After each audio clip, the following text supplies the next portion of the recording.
it's Colleen with Rope and Resellers, and I'm here for a little tip. I started working on some patterns, sewing patterns I have in a big box. So here is a box of sewing patterns that I bought at an estate sale not too long ago, maybe within the last year, but I've been tripping over them and I'm kind of going through some old stock. And so I thought I'd share with you my thought process as I kind of work through this. The first thing that I do when I have a box like this is I just go through and see what I have first. And I usually, before I even buy it, if it's 1990s or newer or even 80s, unless it's something so obviously 80s with, you know, puffy sleeves and all that, sometimes those can kind of sell. The things that I'm always looking for are vintage patterns, probably from the 50s and earlier, and then who makes them. Wedding ones, here I'll show this to you. So this one's actually not worth very much, but it's from the 70s and it is a Simplicity, which is a pretty generic brand. So that one's not, this one's probably only worth about $3. This one, so costumes are always really good, especially vintage ones like this. So that is these are, you know, Zorro is popular and Westerns and stuff. So my guess is that this is from the late 50s, early 60s. And this is from Butterick, which is also kind of a generic pattern. So then I started looking at some other specialty things. This one is a maternity pattern, and sometimes those can do really well, but not necessarily all on their own, usually if there's a couple of them. Plus this is very dated. This is probably from the 60s. Sometimes they're written on the pattern. Unfortunately, a lot of these are not. So my guess is late 50s, early 60s on this. And then I will pick out the ones that are worth $10 or more. So this one is worth $10. And here is Western shirts for a boy.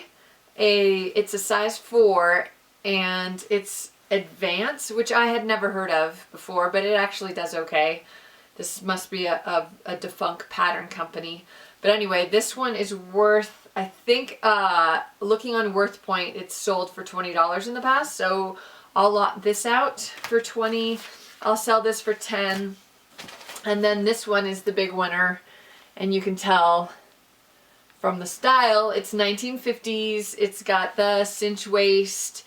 It's, there's a couple shows, Mad Men obviously, but Mrs. Maisel, there's some other period shows from the 50s that are really popular. And so there are people that are trying to look for outfits that look like the characters that they enjoy on TV, and the only way to really get those kind of clothes is to have a vintage pattern. And I wanted to show you the difference between a cut and uncut pattern, because they'll say patterns are cut or uncut. And this one is not. This is a vintage apron pattern. It's actually a sample. It doesn't have a size, so it's sort of one size fits all. You'll have the instructions in there on how to, actually some of them go into great detail on how to actually sew and cut and lay out and do that. I sew personally, and I sewed a lot of clothing for my children. I never cut patterns. I always just trace them. I have tracing paper, so none of the patterns that I have were ever cut. So these are uncut. You will never get this back in the envelope the way they are if you try to unfold them, because I have tried. It will never be this flat. I don't know how they do it. It's magic. All of the patterns are intact, and they have not, so they haven't been cut out on the edges right here. And so they just come in sheets. And I'll show you on another one that has been cut, but maybe part of the pattern has not been cut. So this is considered uncut. It's obviously more valuable. The way vintage patterns work as opposed to today is that they're all one size. So they'll say like size 12, which is really now our size 4 or something like that. I always remember being mortified going and picking out patterns with my mom because I was a size 8. But in actuality, that's like a size 0 now. So it wasn't flattering, the American system for patterns. So anyway, that one is uncut. And then I'll show you one that has been cut. These have been cut, and you can see they're all individual pieces. And see how they're cut along the edge, and there's no plain pattern material. So these have been cut, and then these are tabs so that you can see how to fit them together. So there's like a double tab. You don't need to know how to sew or anything, but just be aware that these they do this to line up the pattern with the other pattern pieces. So this one's been cut, but like I said, the new patterns have multiple sizes within one pattern. So it'll be like a 7, 8 or a 7, 9, 11. So then it really mattered that they're cut, because they'll be cut for a particular size. This is just a size 11, so it doesn't matter if the child is a size 11, then these patterns will be fine. And most seamstresses know how to adjust for length or size or whatever, and then the patterns will also tell you that. So when I get a pattern, I double check that it has the instructions and that all the pattern pieces are there, and then I'll make note of that. So this has the instructions inside.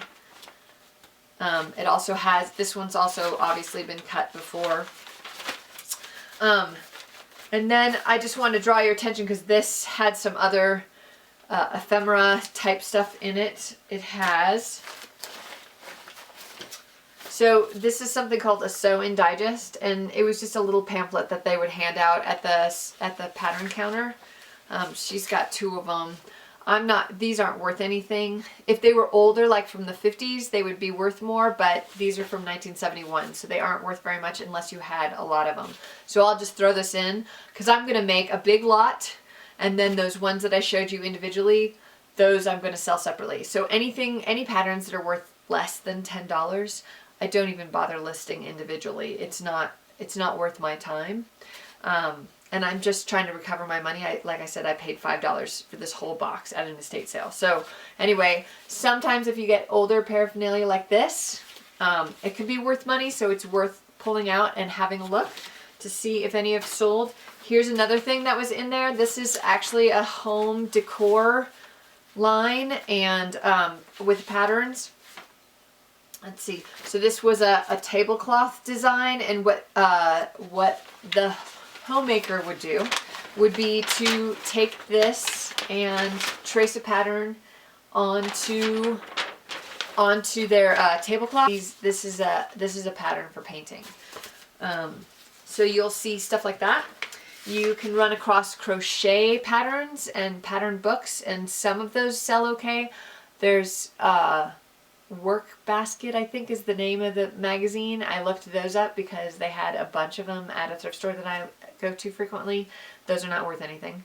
Now the big name in sewing patterns and even knitting and crochet patterns is Vogue. If you see vintage 1930s, 40s, and 50s especially, and they say Vogue on them, you are probably going to end up selling those individually.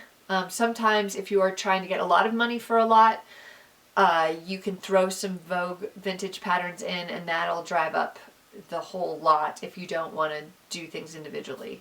But Vogue is definitely one of the main high-end patterns, and they did cost more too. They were not necessarily always the easiest patterns to sew from, but they gave you more professional results. Okay, so let's go to the computer and have a look at some items that have sold, and I can show you what I'm talking about. Now, to be fair, if I clicked out of sold listings, this is just what has sold, it would be about 20,000. So only about a fifth sell through in any 90 days. So it's not a super great return. Lots of the vintage sewing patterns that people are trying to sell are from the 70s and 80s, and they're just never going to sell. There's heaps and heaps of patterns that sell for $2 to $3. If that's your thing, go for it. But I have plenty of other things that I'd rather be listing, so I'd rather just get rid of them in a large lot.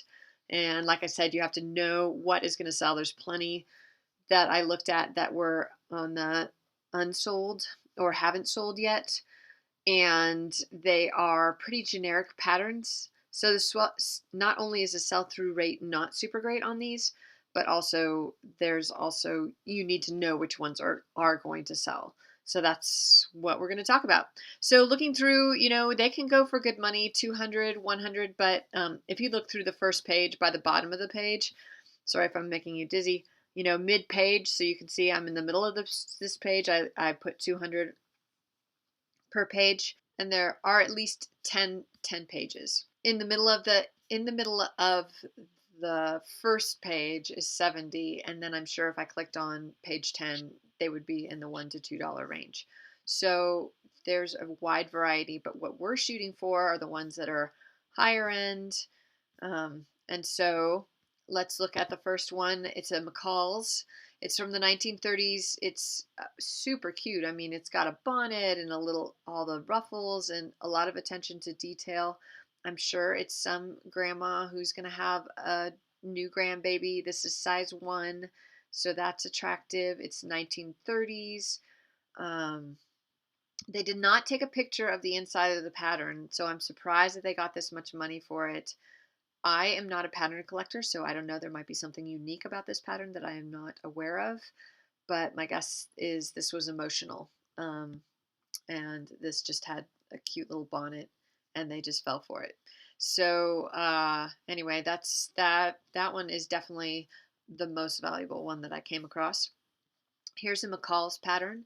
It's for a hat, another attractive thing. I think like I said, some of these shows are 40s, 50s, 60s, and a lot of women wore hats back then, and there just aren't patterns for hats, and so they are becoming collectible. I know I have a box of hats from my granny that I probably should sell that are also from the 30s and 40s and 50s probably. A lot like this, where they're just individual little ones that you actually set on your hair rather than like a full-on hat where you cover it with your ears. But so this one sold for $178.50, which is pretty good. 2 bids on that. Here is a vintage Vogue catalog. So here's another thing to be watching out for. I remember flipping through these with my mom. My mom worked in a fabric store when I was younger, in the late 70s, early 80s, and actually probably was 80s. And I remember looking through all the patterns. So this is a Vogue one, and again, that's going to be worth more money. This is from 1965 and $142.50. Here is a Vogue pattern, very classic. The cinch waist with the fit and flare. You just can't find these types of dresses these days. I don't know how women got their waist so small, because they didn't have corsets in the 50s, but I guess maybe they had other things that kept them all in. They probably couldn't breathe, but they were beautiful outfits. So anyway, this is from the 1951 pattern. Beautiful. They took a picture of when the date was. Like I said, some of these patterns have dates on them, some of them don't. And they took a picture of the back of the pattern, obviously an up close, but they did not take, oh yeah, they did take the pattern out. So you can see that this one was not cut. Anyway, that one sold for $125. That doesn't surprise me. 1942, here's another type of pattern to look for, are swimsuits, because you just can't buy these vintage swimsuits. Sometimes movie studio houses will buy these patterns and have their costume people make these based on old patterns. So they took this out, even though it was cut. You can see that it's cut because you can see it was cut to the edges. It is just a single size, which they didn't list in their pattern, which is somewhat surprising. Anyway, and that one sold for $60. So that's a pretty good return. And here's another 1970s, 80s pattern company, folkwear. A lot of people use these as well for costumes. So that's another brand to look out for. These didn't sell for very much. I'm not really sure why. Usually you can sell these for about $10 to $12 each. So those are some of the things to look out for. Swimsuits, wedding dresses sell well, Vogue sells well, vintage 40s, 50s. Obviously hats are starting to make a comeback. So those patterns are doing well right now. And like I said, if you can't get at least $10 for these patterns, I mean, they're nothing to ship and they're really easy. So my limit as how low I will go to list these is about $10. Usually I end up doing free shipping. I'm not sure why the shipping is so expensive on that. Squirrel. So my lower limit is $10 selling these. Hope you learned something. Thanks for watching. And don't forget to subscribe and like. Tell your friends.